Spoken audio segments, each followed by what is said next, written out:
Have you felt the first few days of going with the quarterbacks in terms of retention from what they learned in the spring? Yeah, I mean, being able to go through spring ball, obviously, and then you get the summer together to work rhythm, timing, all those things, and then the workouts guys do on their own. I think there's definitely that carryover and that work shows, but it's also different once you get out there and it's 11 on 11, and we'll find out a lot more tomorrow once we throw the pads on. So it'll be fun to see. Gordon? Yeah, with Tommy, you have a quarterback that's so uniquely gifted with the legs, and you had one before that. He might even be more of a better runner, more electric runner than Jordan. How do you coach that at this time of the year? Because that will be a part of the offense, but do you kind of want him to shy away from scrambling and running right now and kind of concentrate on just the passing game? Or do you want him to incorporate that now, even in late July, early August? Yeah, I mean, his strengths are his strengths. You know, that dynamic playmaking ability, extend plays with his legs, still push the ball downfield.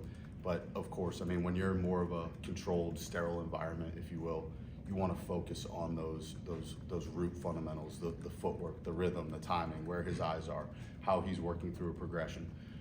So I think that depending on situation or period, I mean, those are definitely focuses, but at the same point in time, I mean, he's a guy that is part of his game, and you got to go let him be him too, just like we had with Jordan. I mean, there are certain things that we wanted him to improve upon in his game, and he did. He took those steps, and it was a very similar approach. It was, hey, during this period, let's focus on this, and then when we have those live bullets flying, go be you. Aslan? Intangible wise, you know, Tommy's just his demeanor. What does that bring to that room? How vital is it maybe for that room to have somebody with that kind of disposition and attitude? Right. I mean, his disposition and attitude. That's a great starting point for it. He is as dynamic of a athlete as he is. I think his personality really matches that. I've said this before. He's so comfortable in his own skin. That building relationships with people comes very natural to him. I'm sure you guys feel that from him too when he talks to you guys.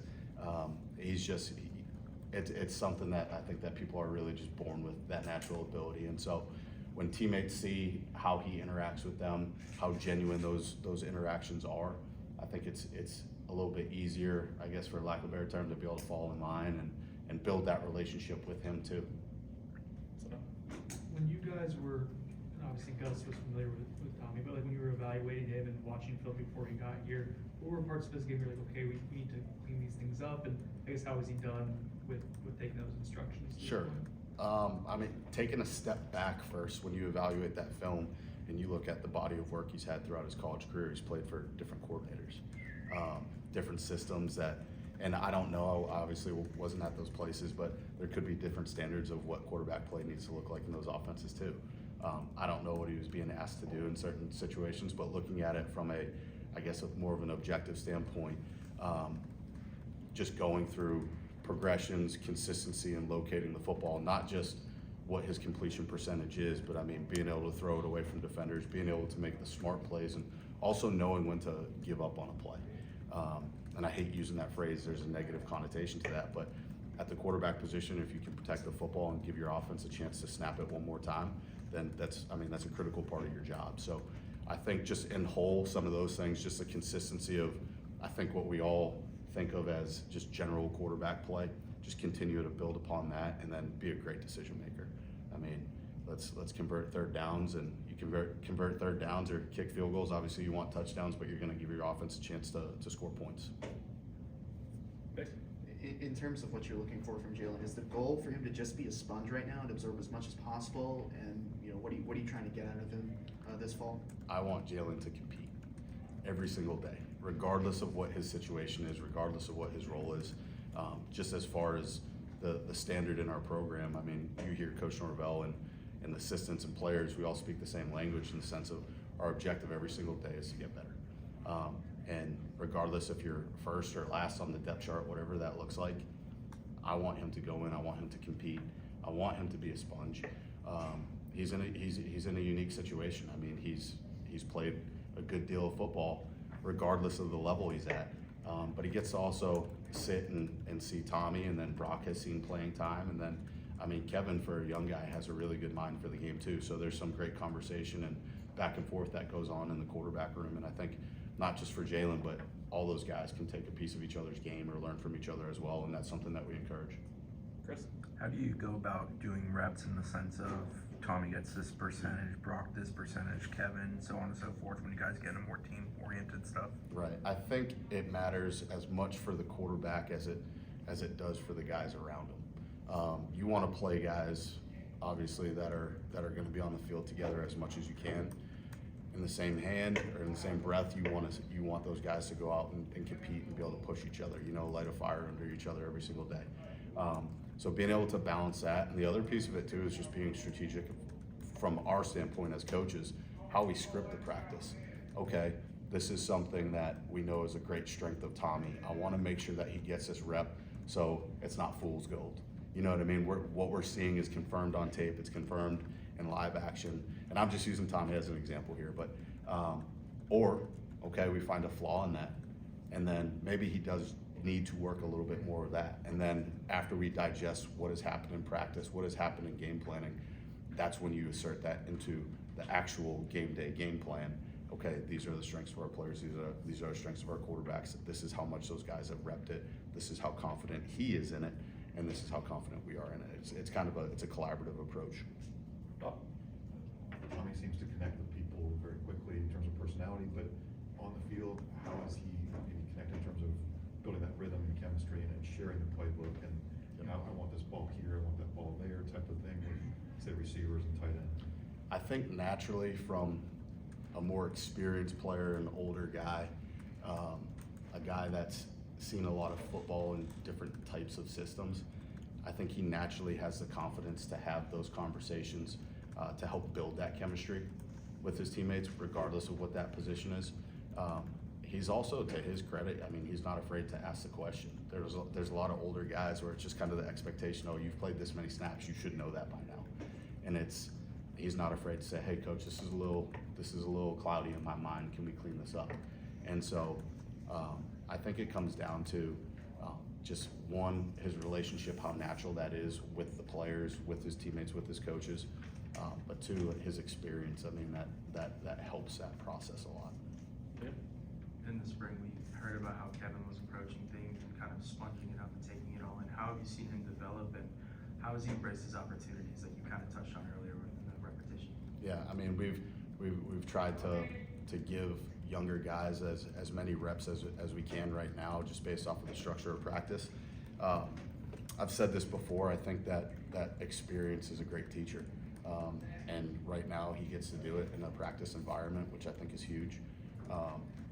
And I got to give credit to Kevin because that kid is all about football. If you ask him, every night he's going to cook a steak at his apartment.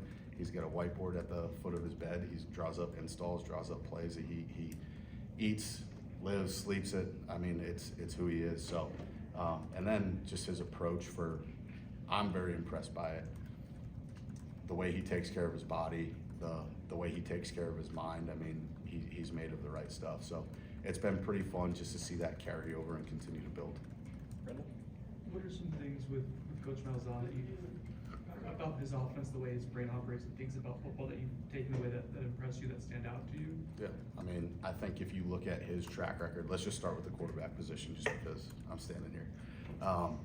A lot of people, I think, it immediately goes to the dual threat type guys. The Cam Newton's obviously, he's a one of one. That guy's a unicorn, Nick Marshall, okay?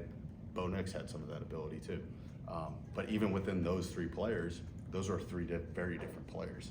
You go back to, I think, Ryan Appling at Arkansas State, very different quarterback. This guy's Paul Smith over at Tulsa, very different quarterback. So he's had success with the quarterback regardless of what that skill set is. And so kind of going back to your question, I think it's obvious, I think, to all of us in this room. I mean, you want to play to your quarterback strengths, okay? Everybody talks about it in college football, professional football, whatever that is. That's the most important position on the field. And so I think he does a great job playing to the quarterback strengths, great job identifying strengths and weaknesses around the quarterback, and then tailoring the offense to that. Score? I know you're not even a path yet, and it's only been 2 days, but what has excited you about Tommy the last 2 days starting camp? And maybe what are one or two things that you'd still like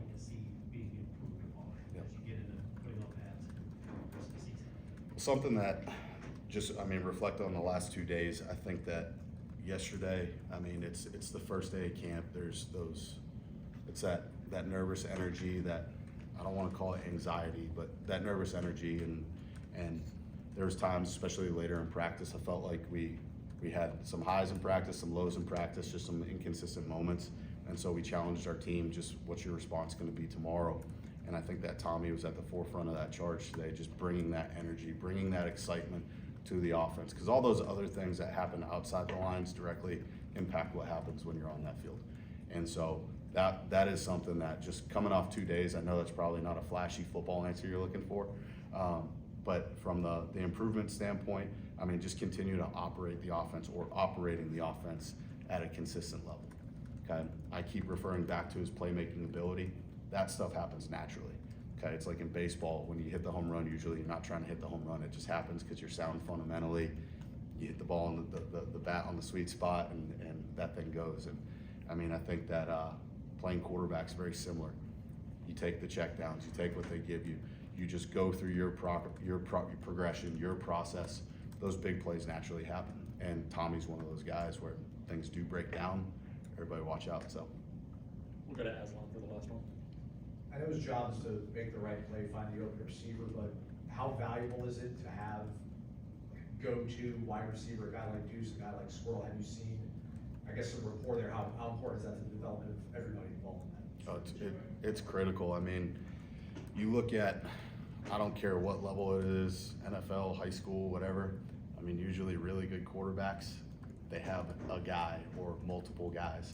And so one, like from the schematic standpoint, just the stress that can put on a defense can open up all avenues for your game plan, whether that's in the run game, and all of a sudden they're playing 2-over-1, you're opening up matchups, whether it's in the run game or the pass game elsewhere. And that's where it comes down to the progressions, working through, trusting your eyes, taking what the defense gives you.